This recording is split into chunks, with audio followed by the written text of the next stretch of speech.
昨天的直播做完之后啊，有一个朋友请我去他家吃饭啊，结果喝酒喝的有点大了。昨天回来的很晚，回到家里倒头就睡了。结果今天早上起来很早，要见一个人啊，我感觉这血管里的酒精好像还没有完全消化掉，所以今天这脑子啊反应有点迟钝，不能说太复杂的选题啊。那我们今天就说一个相对比较简单的，我们分析一下习近平的枫桥经验啊。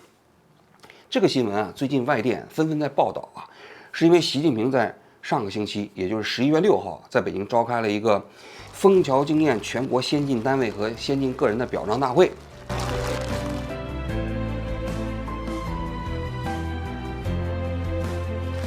于是呢，国际媒体都纷纷开始分析，说习近平为什么要搞一个枫桥经验呢？这枫桥经验到底是怎么回事呢？然后呢，我就看很多海外的中文媒体就在分析啊，说习近平搞枫桥经验呢，主要是想搞群众斗群众，把矛盾下压，通过基层的群众斗群众啊，然后来解决全社会的维稳问题。为什么这些人要说习近平搞枫桥经验是群众斗群众呢？他也有一点依据啊。他们说啊，这枫桥经验最早啊不是习近平搞的，是老毛搞的。老毛呢是在上个世纪的62年、63年的时候，在全国开始搞起了风起云涌的阶级斗争运动啊。因为当年不是62年、63年全国各地的大饥馑吗？老毛要转移社会矛盾，于是呢他就搞了一个阶级斗争。千万不要忘记阶级斗争。他的解释就是社会遇到了一些困难呐，这个经济形势遇到了恶化，都是这些地富反坏的分子搞的，他们搞破坏，所以要搞反贪污、反浪费啊什么等等，就要搞阶级斗争。于是他就把这些坏人们分成了地富反坏4个阶层啊。到文革的时候又加了一派，叫右派，所以叫黑五类。黑五类就是地富反坏右啊。当时还是黑4类。那当时把这些黑4类分子抓出来之后，划分了成分以后怎么办呢？他自己曾经说过，说对这些人呢一个也不杀，然后呢大多数人也不抓，就是95%吧。但是这个政策往下执行的时候就变形了，很多地方啊就关一批判一批杀一批，搞得非常血腥啊。那你想想，老毛都说这些人是黑5类了，只是说这个不杀不判，那这底下的人说要宁左勿右嘛。所以啊，其实这个运动搞起来的时候，全国各地也是风声鹤唳。结果就在这个时候啊，浙江诸暨啊有一个地方叫枫桥镇。枫桥镇这个地方呢，他在贯彻所谓的这个小四清运动的时候呢，就提出来通过这种批斗会啊、斗争会啊，来批判这些黑4类分子的脑子里的反动思想、落后思想，而不是在肉体上消灭他们。这个呢，就相对来说比别的地方搞得温和一些。后来他们就把这个经验上报到了公安部，受到了毛泽东的肯定和表扬。于是枫桥经验就是这么来的。许多海外的这些中文媒体分析说，习近平说搞群众斗群众啊，就是根据说老毛你看当年就是在搞群众斗群众嘛，所以他现在也是在搞群众斗群众啊。但我觉得这个分析吧有点可笑，为什么呢？因为你不能把毛泽东时代的那个枫桥经验的内涵啊来分析习近平时代的枫桥经验的内涵呢，因为这不一样了。这里我要给大家补充一个信息啊，枫桥经验到了改革开放之后啊，其实也没人提了，因为一开始老毛提的那些各种各样的经验，什么工业学大庆、农业学大寨，什么向雷锋同志学习，这改革开放以后就通通都不搞了。但是枫桥这个地方呢，在上个世纪90年代的时候，他们就搞了一个叫重提枫桥经验。这个时候，他们就把枫桥经验注入了一些新的内涵。什么新的内涵呢？就是社会治安综合治理。因为那个时候社会治安不太好嘛，那政府就提出来一个综合治理的概念。这个概念呢，他们就到北京啊去游说公安部，还受到了公安部的肯定。人民日报还专门发文章肯定新时期的枫桥经验。后来啊，到了习近平啊到浙江去当省长、省委书记的时候，他对这个枫桥经验就非常感兴趣。多次到这个地方调研，还批示过啊。后来他到了中央，做了中共中央的总书记。2013年开始，就正式在全国范围内，要推广枫桥经验啊。这中间也开过好几次大会啊，比如15年、16年、19年，也包括今年的上半年，他到陕西去调研的时候，也在反复强调说基层的综合治理啊，要提所谓的枫桥经验。那他所谓的枫桥经验，他概括起来是什么意思呢？他说叫小事不出春。矛盾不上交，小事不出村，大事不出镇，矛盾不上交。上世纪60年代，浙江枫桥干部群众创创造了依靠群众就地化解矛盾的枫桥经验。不要打！打架是解决不了问题的，你打赢了坐牢，打输了进医院的。你们的诉求是什么？打得我那几天我饭都吃不了啊！下来就是开骂了。这种人放在社会上能得了的？我们双方无冤无仇的，冤家宜解不宜结，没必要的。哎，小事不诉村就是村一级的矛盾，你最好在村子里解决。你基层干部啊，不要把矛盾呢往上推，就是这个意思嘛。那最终呢就提出来了一个所谓的新时期的枫桥经验。最近呢，中央电视台的焦点访谈栏目啊，专门到这个浙江诸暨啊做了一期节目，就所谓的枫桥镇的这个枫桥经验。我看了一下这个节目啊，当然焦点访谈现在已经完全变质了啊，不是我们那个时期里还做一些舆论监督啊。那他现在都是中央有什么典型，他们就到那去做报道啊，已经完全沦为了喉舌啊。但是这个喉舌呢，在报道中间也可以看出一些枫桥镇这个地方搞的所谓的枫桥经验到底是怎么回事。他们不是提出来3级治理吗？我看了一下这个焦点网谈的报道啊，大概是这样的啊。在村一级，他们搞了个叫共享法庭。哎，什么叫共享法庭呢？就村子里村民之间有矛盾了，比如说就宅基地啊，或者说自留地啊之间有冲突啊。这个地啊，我们要到这个地方，这个地方的那个地方是我们爸爸他们的。村长就把这些村民呢弄到这个共享法庭里头，翻出当年给你这个自留地的那个底联啊，说你看你就是多占别人的了。然后呢，这个时候电视上就连了一个当地的法官，法官是一个视频的方式出现的，给他们进行普法，说你要占别人的土地啊，这是违法的，人家有权要求你恢复原状，甚至还有权进行赔偿。哎，那个人一听明白了啊，于是呢，双方就签了一个和解协议，这就叫村一级，小事不出村。通过共享法庭的方式啊，现在在筑基市的很多村子里都建了这个共享法庭。然后呢，在筑基市这个层面，他们搞了一个叫社会治安综合治理的服务中心，一栋大楼。这个大楼里头啊，就把政府所有的部门他能管的职能的部门都放到这里头了，都设了一个调解中心。然后如果你有问题的话啊，老百姓你到这里挂个号，你就所有的问题在这一栋楼里头都能给你找到政府帮助你进行调解的途径，叫一站式服务啊。你比如说，我看他那个电视里头还讲到，说有一个人他自己一个保险公司出了事儿之后，双方就理赔的金额有一些分歧，他认为保险公司赔少了，保险公司认为呢不少，结果这调解员就给保险公司打电话，最后呢就把他这个理赔的金额往上提了提啊。这是社会综合治理的一站式服务。第3级就是说你这些还是不行，你还是要走诉讼，于是他们要成立一个叫诉前服务中心。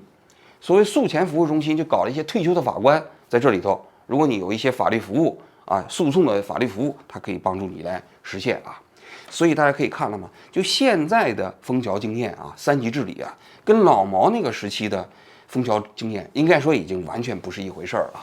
它是一个更多的强调把基层的社会矛盾通过基层的社会政府的调解程序来解决的这么一个所谓的社会治理方式。就在上周其实司法部给这个全国各地的司法部门都纷纷下达了通知比如说法院的通知是什么呢？就是你要增加调解的比例，要重调轻判。所谓重调轻判，就是说你不要认为到了法院之后，人家起诉了，你一个判决就行了。更重要的是，你要把调解工作做好最后希望以调解的方式来结案，而不是以诉讼方式来结案。据国内的很多司法系统的人给我讲，现在很多法院已经接到了一些考核比例，就是说你这个案子你必须要有一定的比例是以调解结案的，而不是判决结案的这是法院系统另外一个就是有行政执法权的行政机关，现在也接到了通知要求他们在这个行政复议以及听证的程序中间加入调解程序。这是第2个。第3个方面，全国的律协也接到了通知律师的业务下一步要延伸到调解程序里面去。大家都知道，律师嘛，过去提供的服务都是在诉讼中，或者说非诉业务中间都是一些法律服务但调解程序过去律师是不介入的但是现在呢，全国律协也接到了通知，将来律师的一些服务要延伸到调解程序里面去，大致是如此。你可以看到，习近平对这个枫桥经验是非常重视的，而且对整个中国的司法程序也确确实实会产生非常大的影响那紧接着我就来分析分析习近平的这个枫桥经验。首先要讲一讲他们为什么要这么搞啊？为什么要推广枫桥经验？为什么要推广所谓的用调解来代替诉讼和判决这种方式呢？我觉得最重要的一点啊，其实就是为了防止滥诉啊。大家都知道，中国前一段时期啊，就是几年前啊，他就宣布废除了法院的立案审查制度。早期啊，你的民事诉讼也好啊，其他诉讼也好啊，你到法院立案，法院说这个案子我们不受理，不受理的话，那你没办法，老百姓就进入信访去了，对不对？但是后来呢，就大家都有个共识，你在中国要建立一个司法的这个社会制度啊，你必须要把法院变成一个社会纷争解决的最终机制。就是有什么问题，最终都应该在法院解决嘛，你不能要审呢，我不接受这个案子审理，那不行啊，对吧？所以这个废除了之后，就导致了一个问题，就全国的诉讼量一下子开始激增，特别多。那特别多之后呢，导致了因为法官有限呐，然后现在呢，这个简易程序又没有落实，所以导致现在各地方的法院的法官呢不堪重负，一个人要判很多案子，然后现在所谓的错案追究制啊，又搞成终身的，所以很多法官压力非常大。然后现在这个法院的审限呢，都得不到落实了。所谓的审限就是一个案子从立案到开庭到审判结束，其实都有审限的，但是你审限现在也完不成啊，法官都弄不了啊。所以我猜啊，就是他这个调解程序是希望把大部分矛盾呢不要进入法庭去解决，而是通过地方政府的调解程序啊，把它解决掉。这个我觉得是一个非常重要的因素啊。那紧接着就这样的一个制度啊，到底有没有用，到底好不好呢？就我看，浙江诸暨这个地方的做法没有太大的问题啊，因为你基层政府你先进行调解嘛，你在这个审判之前进行调解的话，这也是好事嘛。但是国内的一些研究人员也包括这个律师啊，也给我来信讲啊，他们现在普遍有这么一个担心呢。所谓的担心就是说，如果你行政机关过于强烈的介入到了诉前之前的这个所谓的调解过程里面去啊，有可能会伤害司法权威。大家想是不是？因为如果你都通过行政权力去解决这个问题了，而且你还是所谓的强力介入，那司法权威何在呢？按道理来讲，我个人觉得啊，其实解决这个滥诉问题啊，还是应该通过司法途径来解决。但是我们司法途径啊，原本其实就有一个调解程序，就诉前调解程序。但是现在这诉前调解程序基本上是一个形式啊。我自己在国内打过几个官司啊，就是开庭之前，法官问这你们要不要调解啊？我们说我们不想调解，对方说不调解就拉倒了，那就是变成了一个走过场嘛。你要想真正要想把这个调解程序发挥作用，你法官你必须在这个基础上，你还要真的想做一点调解的事情才可以呢。但实际上这个程序完全流于形式了啊，没起到作用。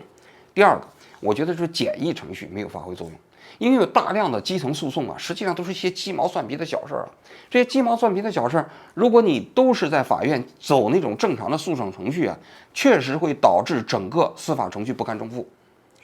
但是呢，其实国外的经验是，你把这些小事直接走到简易程序。大家可以看美国有一个法官，是不是在网上也是网红老头儿，他那美国那些特别小的鸡毛蒜皮的小案子，到他那儿，他一天能审20个、50个，非常简单，他也没有陪审团，就他一个人，他当场就判了。但是他还是法院判决。我觉得中国的简易程序啊也没落实起来。事实上，大多数的审判都进入到了所谓的正常程序，不走简易程序了。那由此导致的是，我们正常的司法机关没有办法面临这些所谓的诉讼量的激增。所以呢，我觉得司法体系内部原本是有途径解决的，但是他现在是希望通过行政机关他们来解决这个问题。但它的弊端是什么呢？这弊端是有可能，我觉得除了前面讲的有可能是你这个伤害司法权威啊，还有可能你这个调解本身的结果啊，有可能会成为诉讼的对象啊。因为大家其实如果对调解的程序不满意呢，对调解结果不满意呢，那起诉的时候有可能把你政府都给告了。所以其实在我看来啊，所谓的新时代的枫桥经验呢，还是现在试图加大行政权力啊，进一步弱化司法权力的一个主张，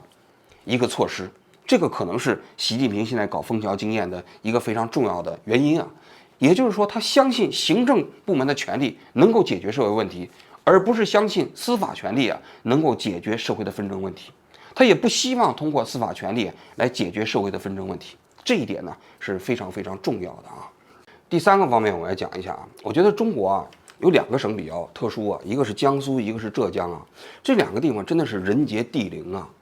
所以即便是在共产党的统治之下，这2个地方的治理啊，在全社会角度来讲也是治理最好的地方。所以你看筑基这个地方能够产生这样的所谓的枫桥经验啊，但紧接着就面临一个问题啊，就是这样的经验它真的能在全国推广吗？我觉得还真就不一定啊。为什么呢？因为我去过浙江和江苏去采访，尤其是基层啊，那些村一级啊的干部的素质真的很高啊，也包括他们那些文明程度也很高啊。但是你换一个省，换一个地区，那些基层地区的那些政府官员，也包括村委会的干部啊，那素质啊，跟那个浙江和江苏比起来，那差的实在是太远了。也就是说，这个枫桥经验，即便在枫桥这个地方运行良好，但是你换一个地方，未见得就能复制。这个有的时候啊，不是由政策决定的，是由当地的那些政府工作人员的素质决定的，啊，或者说由你整个当地的社会治理的能力决定的。中国这个省和省之间啊，地区和地区之间的不平衡啊，有的时候相差可能都有几十年。也就是说，你去浙江和江苏去看啊，那个地方的基层治理跟发达国家相比相差不大。但是如果你要到了贵州啊、云南呐、兰州啊，就是甘肃这些地方，你去看啊，那可能这些地方啊，那就是一个标准的发展中国家啊。所以这些经验能不能到这个地方复制，我觉得令人存疑。更重要的，我接着来分析第4点啊，就习近平啊，他搞这个枫桥经验有一点，就是他还是有一点点想要效仿老毛那个时期啊，通过所谓的这种样板的方式来进行社会治理。大家不知道有没有留心有一点啊，就是老毛那个时期，这全国各地天天搞典型嘛，什么工业学大庆啊，农业学大寨啊，向雷锋同志学习啊，全国各地三天5头都这么搞啊，这就是老毛的治国方式。但是啊，粉碎四人帮，文革结束之后，邓小平上台啊，就把老毛的这种治国方式完全都否定掉了，通过试图在这个国家建立一个法治化的制度轨道啊，来治理这个国家和社会啊。所以你可以看到了吗？从邓小平时代开始啊，中共就不再搞典型了。当年老毛那些典型，实际上大多数也都是假的。你比如说那个什么工业学大庆和农业学大寨，其实呢粮食都是造假的。当年全国化肥是非常稀罕的东西啊，然后呢就给的那个所谓的大寨，所以那种典型在全国实际上变成了一个政治样板，也不是所谓的经济样板，都是假的啊。所以后来就不再搞了。所以你看。胡温时代啊，江泽民时代都没有这个所谓的搞各种各样的这种典型了，但是习近平时代要重新开始提枫桥经验，有一点我觉得令人蛮担心的，就是他想重新用这种方式啊，是不是也要效仿一下老毛搞这种社会治理呢？就通过树典型的方式啊，这种树典型的方式有一个最大的坏处，就是你一旦是你这个最高领导人钦点枫桥经验，实际上关于枫桥经验的讨论就不存在了。因为它就变得无法质疑了，你谁敢质疑？就像我刚才讲的，你说他这种行政权力介入到这种调解中间啊，你有可能伤害到司法权威。你在国内，你现在你发论文，你发得出去吗？你司法机关你敢这么讲吗？没人敢这么讲。现在都是全国各地贯彻学习枫桥经验，只是你贯彻学习的方式方法不一样，不同了而已啊。但是不可能在一个所谓的正常范围内来讨论了，这是最大的问题。就导致这个模式中间如果有问题的话，也没人敢提。其实老毛当年为什么搞工业学大庆、农业学大寨搞不成，就是因为那个所谓的样板一旦被他立起来之后，就不能被批倒了。所以大寨当时明明这个粮食欠收了，还得造假，还得多报粮食，就是这样的。因为大寨如果欠收了，不就证明这样的一个农业学大寨就全国搞起来都失败了吗？所以这就是政治样板啊，就是老毛那个时代非常大的一个政治问题。但是如果习近平接着也在搞这种所谓的枫桥经验的话，也可能面临相同的后果。我觉得这是最大的一个问题。最后一点我还想说啊，因为枫桥经验最早是老毛提出来的嘛，然后习近平时期又把它重新扩大了嘛，那这个就不得不让人有一点联想啊，就是他一方面想要是继承老毛的那样一个政治遗产。另外一方面呢，他又开始为自己的这个打造啊政治所谓的资本的一个怎么说呢？一个尝试吧。因为你看，习近平现在上台之后啊，他要搞终身制，搞终身制之后，他跟别的领导不一样，他就必须得要给自己积累越来越多的政治资产。现在你看那梁家河，现在已经快变成习近平的延安时代了啊，搞很多人去参观。那如果他要是搞什么枫桥经验，搞这经验，搞那经验，不就相当于老毛那个时期终身制时代给他搞个人崇拜中间所有的积累的资产吗？政治资产吗？我觉得这个呢，可能才是比较令人担心的。至于前面针对枫桥经验啊，说它是所谓的什么群众斗群众啊，那完完全全是脱离了历史和现实啊，进行瞎分析。真正值得分析的就是我说的最后2点，而这2点呢，其实才是真正需要我们进一步去关注的啊。好，我今天就讲到这里啊，谢谢大家的收看，我们明天接着聊。